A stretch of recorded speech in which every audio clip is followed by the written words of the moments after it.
লোকে নদীতে পাট শাখা শকুন করতেছে। রাবণ বলতেছে সারথি সারথি রে অমঙ্গলে চিহ্ন দেখা যায়। আর আপনারা ভুল করেছে, কি ভুল? মহামায়াকে স্তুতি করে আসেন নাই।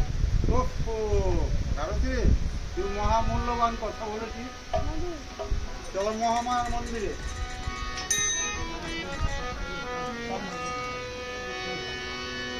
কথা হতে রথ চালায় করেছে গমন, মহামায়ার মন্দিরে গিয়া দিয়াছে দর্শন। মহামায়ার মন্দিরে গিয়ে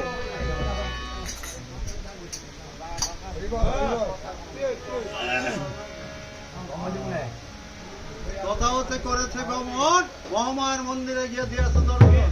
যে বলতেছে মাগো সর্বমঙ্গল মঙ্গলে শিবে সর্বাত্র সাধিকে শরণ্যে স্তম্ভকে গৌরী নারায়ণী নমস্তুতে নমস্তুতে নমস্তুতে। মহামায়ার স্তুতি সারিয়া রাবণ কথা হতে করেছে গমন, রণক্ষেত্রে গিয়া দিয়াছে দর্শন। রণক্ষেত্রে ছিল ৮০ মণ ঘন্টা, ঘন্টা দিয়ে স্থান। প্রভু রামচন্দ্র বলছে মিত্র বিভীষণ আজ আমার যুদ্ধ ছিল এমন ঘন্টা ধ্বনিত কখনো শ্রবণ করে। বিভীষণ যে দৃষ্টি করে চায় ঘন্টা রাজা দশানন্দে নিজে যুদ্ধ আসিয়াছে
নিজেই যে দুধটা আসিয়াছে তা দেখিবার পায়। বিভীষণ বলতেছে, প্রভু গো, লঙ্কা রাজা আজ নিজেই যুদ্ধ আসিয়াছে।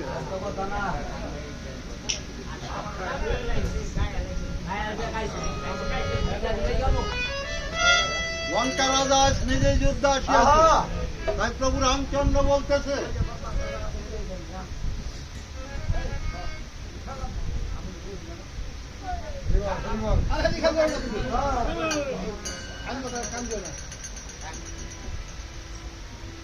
তাই মিত্র বিভীষণ বলছে, প্রভু গো, প্রভু আজকে লঙ্কা রাজা দশানন নিজে যুদ্ধ আসিয়াছে। তাই প্রভু রামচন্দ্র ভাবতেছে মনে মন, গতকালকে যুদ্ধে ইন্দ্রজিৎ নিধন হয়েছে, তাই লক্ষণের উপর ওই রাবণের পুজোটা একটু বেশি। তাই মিত্র বিভীষণ, ভাই লক্ষণকে আজ আমি তোমাদের নিকট অর্পণ করে যাই। যতক্ষণ পর্যন্ত আমি রণক্ষেত্র হইতে না আসিব, ততক্ষণ পর্যন্ত ভাই লক্ষণকে তোমরা আটক রাখিও। তাই ভাই লক্ষণকে বিভীষণের হাতে তুলে দিয়ে প্রভু রামচন্দ্র ধনুকবাণ নিয়ে রণক্ষেত্রে গিয়ে দণ্ডায়মান হয়েছে। আর এদিকে রাবণ রাজা প্রভু রামরূপ দেখে মোহিত হয়ে গিয়েছে। বলতেছে, দীনবন্ধু হরি, তুমি তো একদিন আমাকে বলেছিলে আমার উদ্ধারের পথ করে দিলে, তুমি আবার ভক্তের গায়ে কেমন করে আঘাত করবে? তুমি একদিন আমাকে বলেছিলে আমার উদ্ধারের পথ করে দিলে। তাই প্রভু নিকটে প্রার্থনা করিতেছে,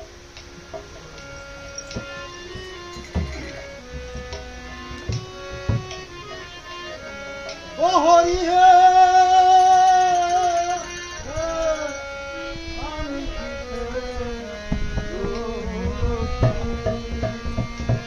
আমি তোমার অধীন রইছি, অধীনে তোমার কথা রাখি। বুঝে নাও না, আমি কিসে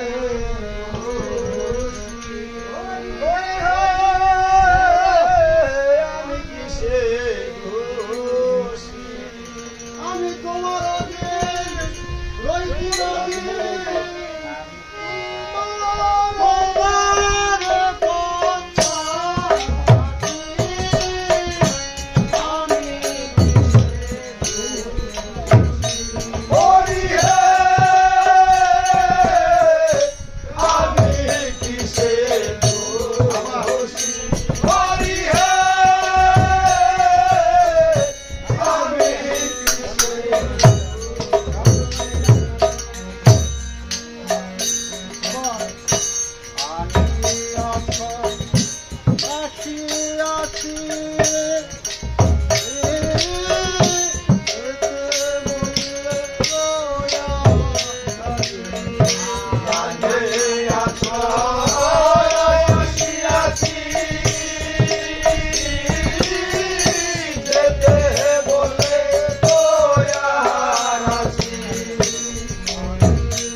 রাবণ যখন এমনি ভাবে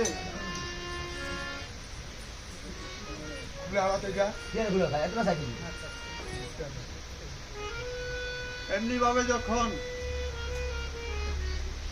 স্তুতি ভক্তি করিতেছে, প্রভু রামচন্দ্র বলতেছে আমি ভক্তের গায়ে কেমন করে আঘাত করি। তাই ভক্তগণ রাক্ষসদের ছলনা দেবতারা পর্যন্ত বলে না। রাবণের এই ছিল সুমতি, ক্ষণে হয়ে যায় তার কুমতি। তাই সজ্ঞান হারায় রাবণ যখন তমজ্ঞানে পরিণত হয়েছে, বলতেছে ওরে ভণ্ড তপস্বী রাম, তুমি কি মনে করেছো তোমাকে দেখে আমি ভয় পেয়েছি? একজন ব্রাহ্মণ সন্তান হয়ে একটা ক্ষত্রিয়ের পায়ে ভক্তি করবে, তুমি ভাবলে কেমন?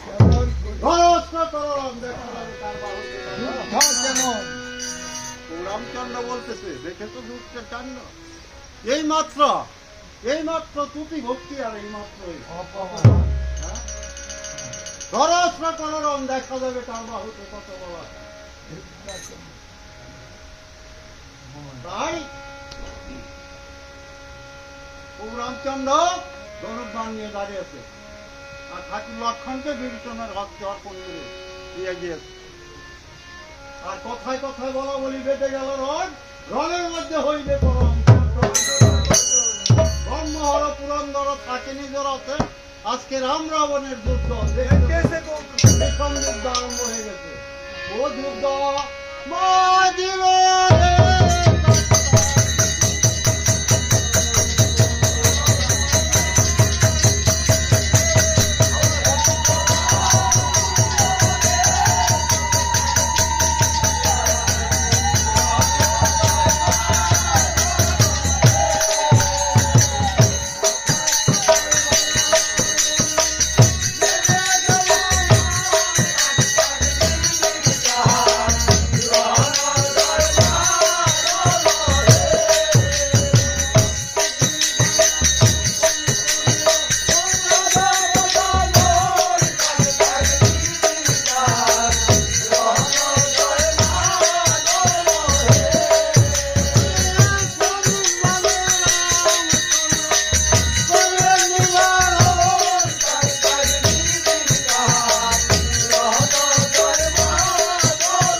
বানে বানে হয়েছে বলি শোন, কেউ কারে জিততে না রে সমানে সমান।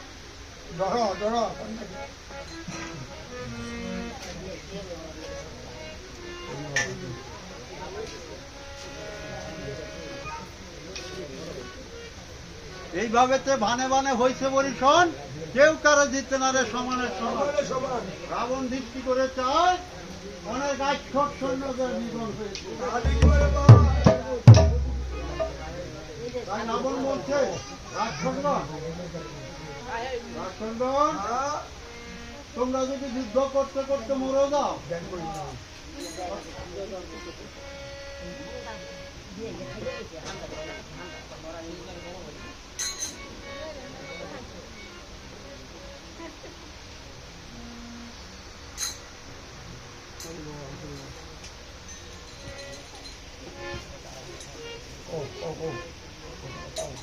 উপস্থিত ভক্তগণ, আজকে আমার এই ক্ষুদ্র গানে সন্তুষ্টে আমাকে অনেকগুলি টাকা দিয়ে আশীর্বাদ করেছে। এইবারই বিজয় কাকা বউ, উনি আমাকে অনেকগুলি টাকা দিয়ে আশীর্বাদ করেছে। তাই আমি প্রভুর চরণে মিনতি করি, তাহার মনোবাসনা পূর্ণ করেন যেন। হরে রাম হরে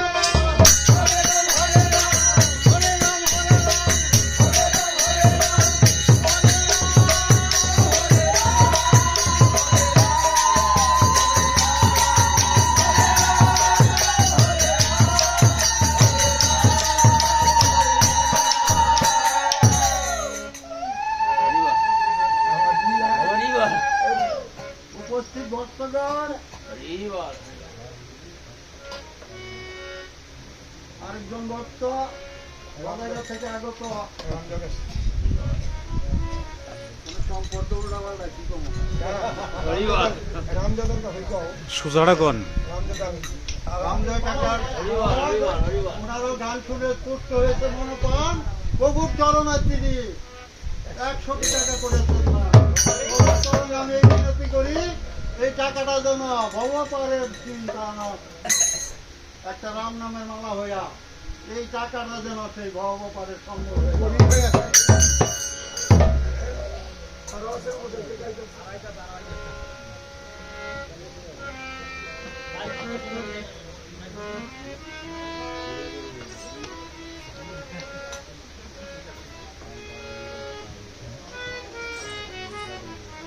উপস্থিত ভক্তগণ, আমার পুষ্প দিদি, আমার ক্লাস ফ্রেন্ড, ওনার সাথে আমি লেখাপড়া করেছি। তার আমার গান শুনে তারাও তুষ্ট হয়েছে মনপ্রাণ। প্রভুর চরণে তিনি 100 টাকা করলেন।